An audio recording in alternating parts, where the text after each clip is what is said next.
Welcome genic education. आज हम लोग देखेंगे कि एरिया बाउंडेड कर्व्स कैसे निकालेंगे।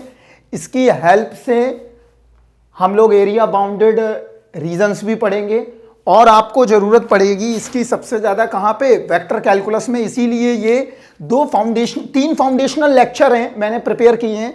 एक तो मैं पढ़ाने वाला हूँ आपको, थोड़ा मैं पहले प्रीव्यू बता देता हूँ। एरिया बाउंडेड बाई कर्व, एक पढ़ाऊंगा मैं वॉल्यूम वाया डबल इंटीग्रल,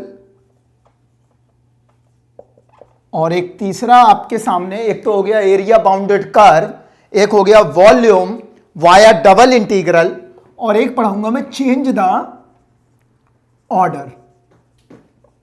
तो जो लोग ने भी नहीं पढ़ा हुआ है यहां से हेल्प ले सकते हैं। क्यों? अगर ये तीनों चीजें आपकी क्लियर नहीं होंगी इसका मतलब है कि आप वेक्टर कैलकुलस को प्ले नहीं कर पाएंगे। तो वेक्टर कैलकुलस के लिए बहुत इंपॉर्टेंट है चेंज द ऑर्डर, वॉल्यूम और area bounded by reasons just like a double integral. In a short form में 30 मिनट्स में देखेंगे हम कि क्रैश कोर्स की तरीके से हम कैसे इसका यूटिलाइज कर सकते हैं इन 30 मिनट्स को। और बहुत ही अभी आराम से मैं वीडियो को शूट करूंगा और आप लोग आराम से इस वीडियो को देखते समय बहुत ही कामनेस बनाए रखिए, क्योंकि मैं 30 मिनट्स में जितना भी प्रेजेंट कर सकता हूं वो मैं आपको बता रहा हूं। क्लियर है इतना बात? चलिए देखिए एरिया बाउंडेड बाई कर्व। तो कैसे हम एरिया बाउंडेड बाई कर्व निकालते हैं, तो हम आपको 3 या 4 मेथड्स बताते हैं, उन मेथड के ही थ्रू आपका काम चल जाएगा। क्लियर है? और आपको रटना नहीं है, आपको चीज़ों को समझना है, ज़्यादा बेहतर रहेगा आपके लॉन्ग टर्म के लिए। जो भी शॉर्ट टर्म गेम देखना चाह रहा है वो ऑब्वियसली जो है ना बहुत ही ज़्यादा बेनिफिट नहीं कर पाएगा यहाँ से।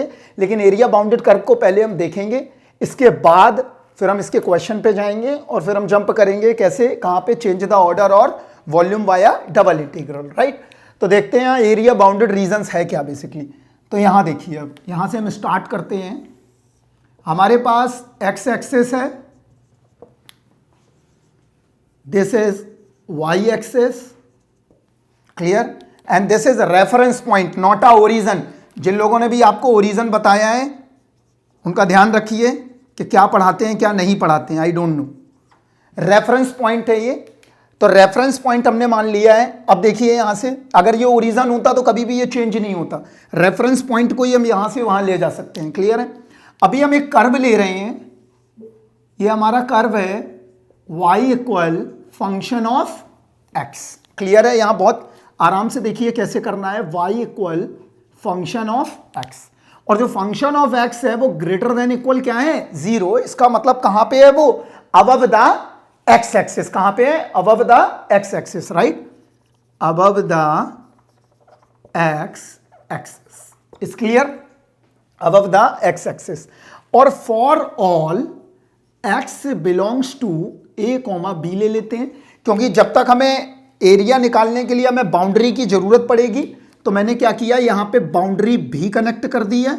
एक बाउंड्री है हमारे पास, पहला पॉइंट है a और दूसरा पॉइंट है b, क्योंकि हमेशा डिफरेंशिएशन जो है वो किसी पॉइंट पे डिफाइन होता है। क्लियर है? और इंटीग्रल जो है वो किसी इंटरवल पे डिफाइन होता है। राइट? समझ में आया इतना कि derivative is defined only point and integral defined on interval. तो इन चीजों को हमेशा ध्यान रखना है, अगर कोई पूछे भी तो आप बता सकते हो। क्लियर है इतना बात?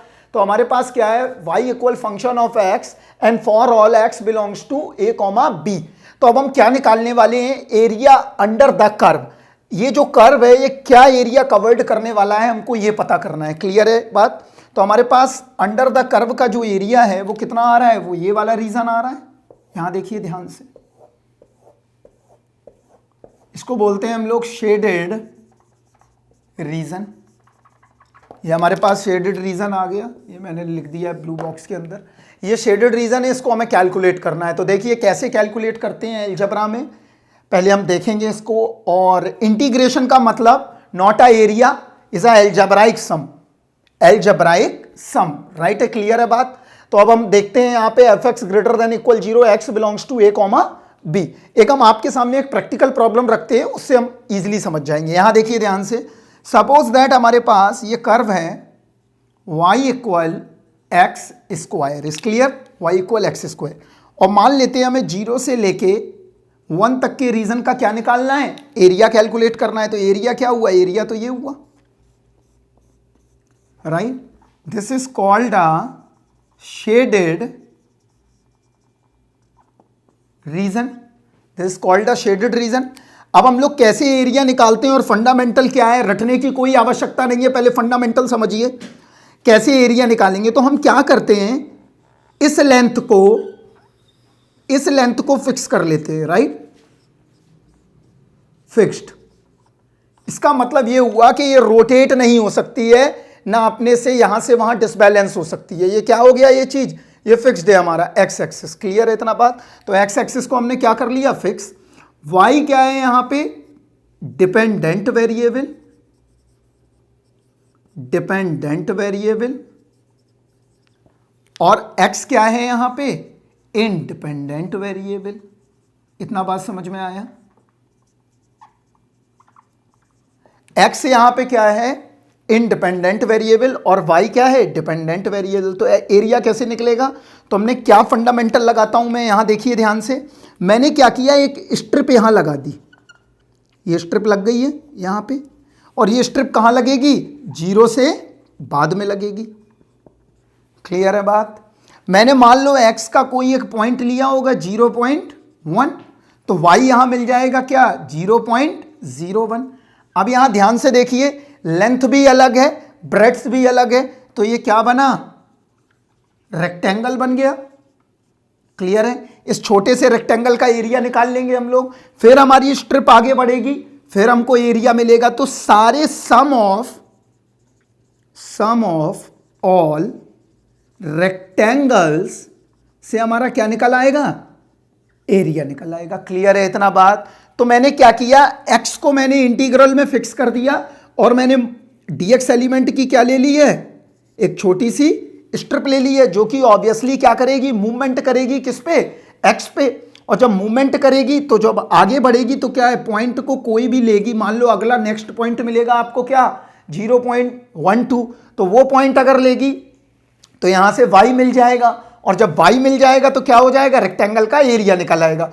तो फंडामेंटल हमारा क्या रहता है, हमेशा स्ट्रिप की मूवमेंट करना। तो जो ये स्ट्रिप है इसको हमें क्या करना है, इधर तक लेके जाना है, और स्ट्रिप इसके आगे नहीं जाएगी, क्यों, क्योंकि एरिया क्या है हमारा, बाउंड है। इतना बात क्लियर है। अब हम देखते हैं तो एरिया क्या होगा इस रीजन का, यहां समझिए अब इस चीज को देखिए। तो हम क्या कर सकते हैं, इस वाले एलिमेंट को, ये देखिए मैंने डार्क कर दिया है, इस एलिमेंट को मैं फिक्स कर देता हूं, रोक देता हूं, फिक्स्ड, क्लियर है। तो अब एरिया कैसे निकलेगा, area bounded by the curve क्या हो जाएगा, एरिया मैंने क्या किया, सम किया, इसको फिक्स कर दिया है, इस इंटरवल को a से लेके b, तो ये आ गया a to b, इस क्लियर। अब वैल्यू कौन लेगा, y लेगा, किसके रिस्पेक्ट में, dx के रिस्पेक्ट में। तो मैंने एक स्ट्रिप लगा दी है, कैसी, वर्टिकल स्ट्रिप है ये, दिस स्ट्रिप इज वर्टिकल। या तो आप वर्टिकल स्ट्रिप ले सकते हो या आप हॉरिजॉन्टल स्ट्रिप ले सकते हो। अगर आप वर्टिकल स्ट्रिप ले रहे हो तो आपको किसको फिक्स करना पड़ेगा, x को। यहां देख लो ध्यान से, क्योंकि यही कंसेप्ट हम वेक्टर कैलकुलस में भी लगाएंगे। अगर मैं इसको फिक्स करूंगा तो स्ट्रिप कैसी लगाऊंगा, इस तरह की। अगर मैं इस लेंथ को फिक्स करूंगा तो स्ट्रिप कैसी लगाऊंगा, इस लेंथ की, क्लियर है। अगर मैं y को फिक्स करता हूं तो आप क्या लगाओगे, हॉरिजॉन्टल स्ट्रिप,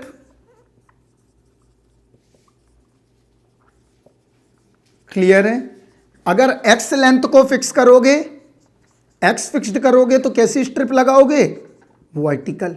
और अगर y को फिक्स्ड करोगे तो कैसी स्ट्रिप लगाओगे, हॉरिजॉन्टल। इतना बात क्लियर है। तो आप देखिए यहां पे कैसे निकलेगा एरिया, तो a से लेके v कर दिया और y इंटू dx कर दिया, क्योंकि हमको पता है एरिया रेक्टेंगल के फॉर्म में आएगा, तो क्या बन जाएगा, y dx।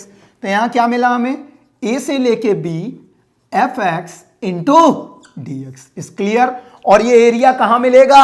Above the X axis, क्योंकि अबव द एक्स एक्सिस में ही एरिया फाइंड आउट हो रहा है, तो हम लिख सकते हैं above the X axis is done.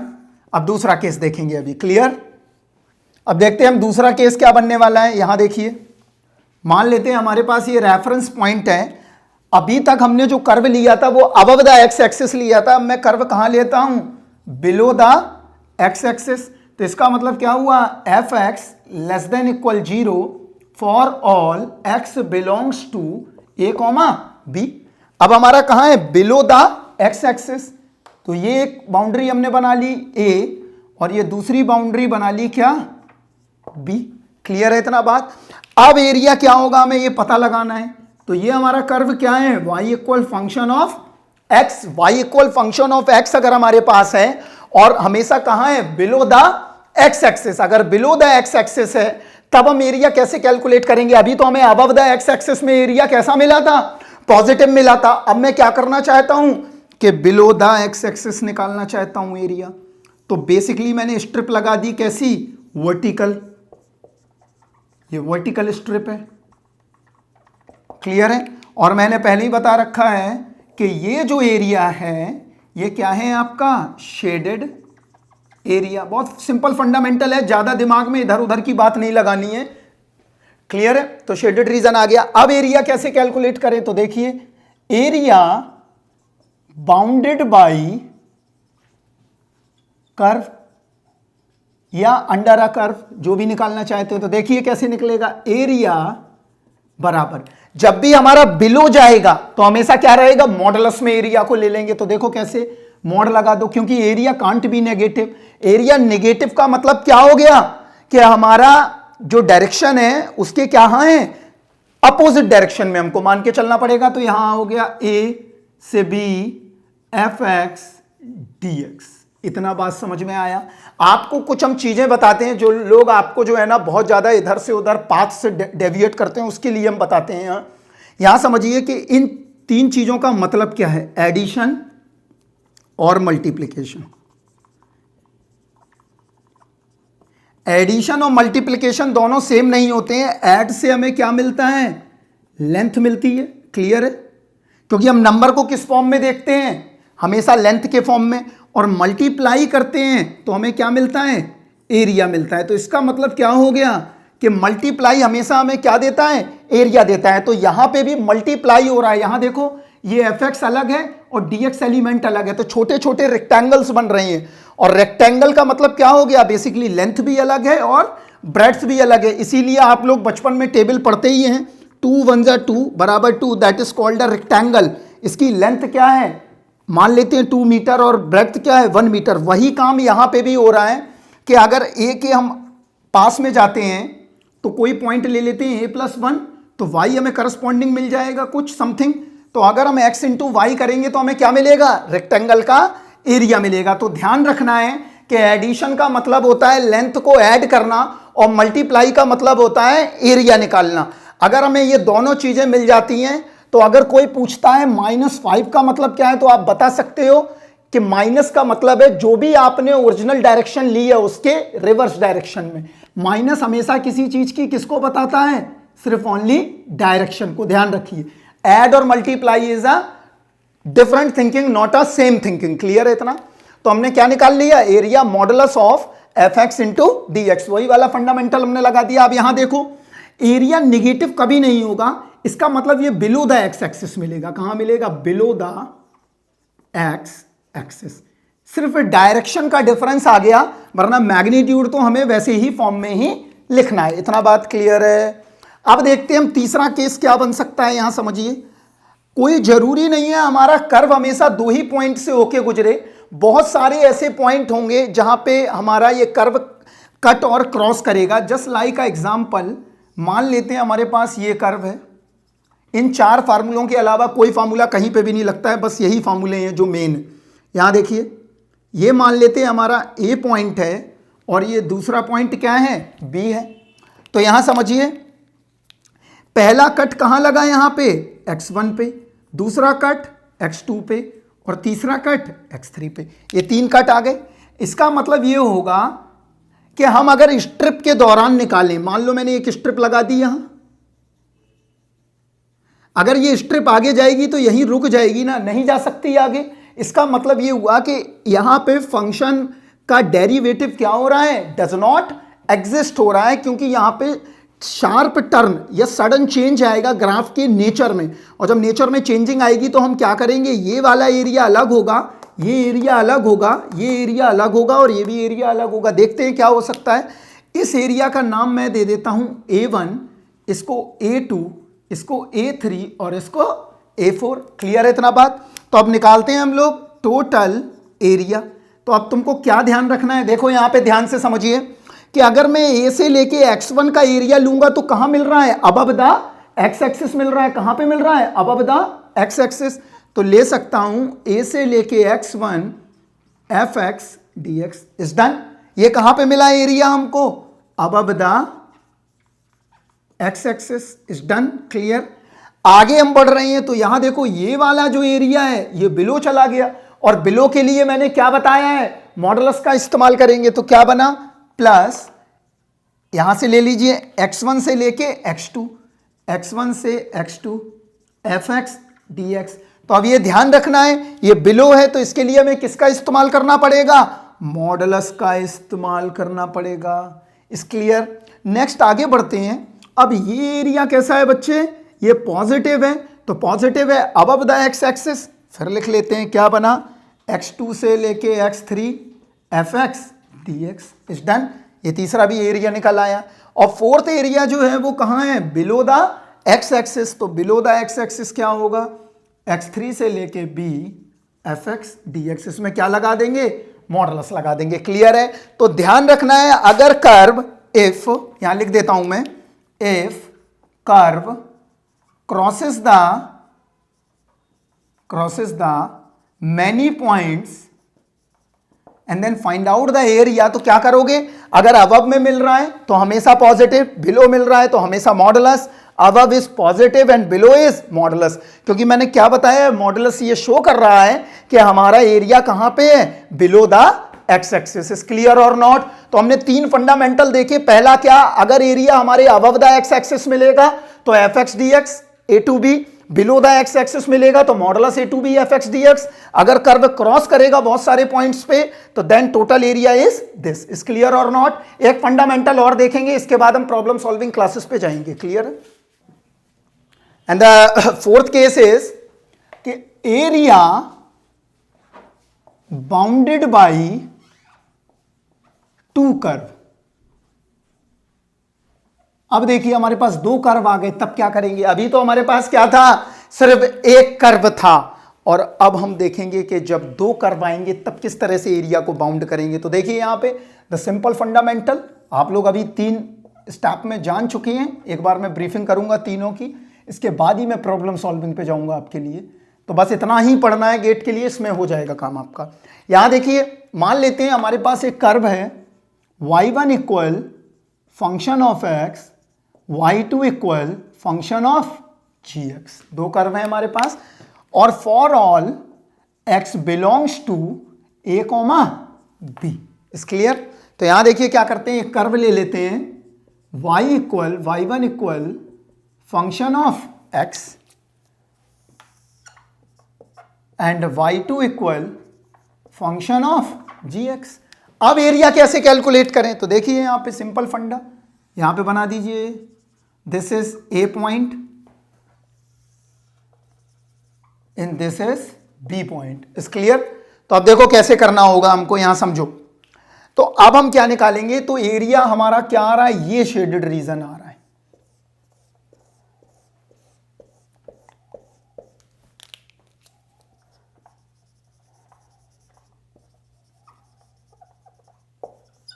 ये शेडेड रीजन आ गया, तो कैसे निकलेगा आप देखते हैं, एरिया बाउंडेड बाई 2 कर्व। ध्यान दीजिए यहां पे ओनली 30 और 40 मिनट्स का ही लेक्चर है, इसी में ही आपको सीखना है। एरिया बाउंडेड बाई 2 कर्व, तो कैसे निकालेंगे, देखो अभी इस वाले लाइन को दिमाग से हटा दो, ये gx वाली लाइन है, तो क्या निकल आएगा, ये वाली लाइन का भी हमने एरिया पढ़ा है कि एरिया अंडर द कर्व, तो यहां से लेके यहां तक का एरिया निकाल लो पूरा, आ गया, डन। इसके बाद अब इस लाइन को भूल जाओ, ये वाला एरिया निकाल लो, डन, क्लियर, ये हो गया। तो अब हम क्या करें, अपर में से लोअर के एरिया को क्या कर दें, माइनस कर दें। अपर में से हमने क्या किया, लोअर के एरिया को माइनस कर दिया। तो देखते हैं, तो एरिया क्या बना, एरिया ए इक्वल क्या बनेगा, तो दैट इज ए इक्वल क्या, upper curve minus lower curve. तो यहां देखो, अपर माइनस लोअर इंटू dx ए से लेके बी, आ गया इतना, क्योंकि हमने बाउंड्री तो यही ले रखी है और ये किसकी लिमिट है, x की। जब x की लिमिट है तभी तो हमने यहां पे क्या लिखा है, dx। अगर यहां dy लिखा होता तो किसकी लिमिट होती, y की लिमिट होती। क्लियर है इतना बात। तो हमने क्या किया, यहां देखो a से लेके b, upper curve is fx and lower curve is gx। तो क्या हुआ, fx minus gx into dx। तो ये हमारा क्या निकल आया, एरिया निकल आया कैलकुलेट। अब मान लो यहां पे देखो, हम एक चीज और समझा देते हैं बच्चे आपको। अगर मैं मॉडुलस में आपको बताया है a to b F x D x, इसका मतलब क्या है, सिर्फ इसके मैग्नीट्यूड को लेना है, ओनली मैग्नीट्यूड। ये मॉडुलस को मैंने सेव करके इसलिए रखा है क्योंकि area can't be negative. Area अगर नेगेटिव होता है इसका मतलब क्या हो गया, उसका डायरेक्शन क्या है, डिफरेंट आ गया है। जस्ट लाइक एग्जांपल मैं बोलता हूं -5, इसका मतलब क्या हो गया, magnitude is given and direction is given. Clear है इतना बात। तो ये वन डायमेंशन के वेक्टर हो गए। क्लियर है इतना बात। हमको क्या करना है, अगर यहां -5 मिलेगा तो मैं माइनस उठा लूंगा वहां से जो एरिया है, लेकिन मॉडुलस इसलिए किया गया है कि एरिया शुड बी पॉजिटिव। दूसरी बात और समझ लो, हम यहां पे अलजेब्राइक सम कर रहे हैं, क्योंकि जिन लोगों ने आपको पढ़ाया है, अगर आपके दिमाग में ये कंसेप्ट है कि एरिया इंटीग्रेशन का मतलब एरिया होता है, तो दैट इज रॉन्ग। क्योंकि हमने प्रोबेबिलिटी डेंसिटी फंक्शन भी पढ़ा है, हमने फोरियर सीरीज में भी हमने इंटीग्रेशन का इस्तेमाल किया है, हम हर जगह करते हैं। तो उसका मतलब एरिया ना होके क्या है, algebraic summation. Integration that is called the algebraic summation. Clear है। इसका मतलब क्या है, अलजेब्राइक सम। और अलजेब्राइक सम करने के लिए हमें प्लस और माइनस दोनों का इस्तेमाल करना पड़ता है। तो इसलिए ध्यान रखना है कि अलजेब्राइक सम किसको डिनोट करता है, इंटीग्रल को डिनोट करता है। Just like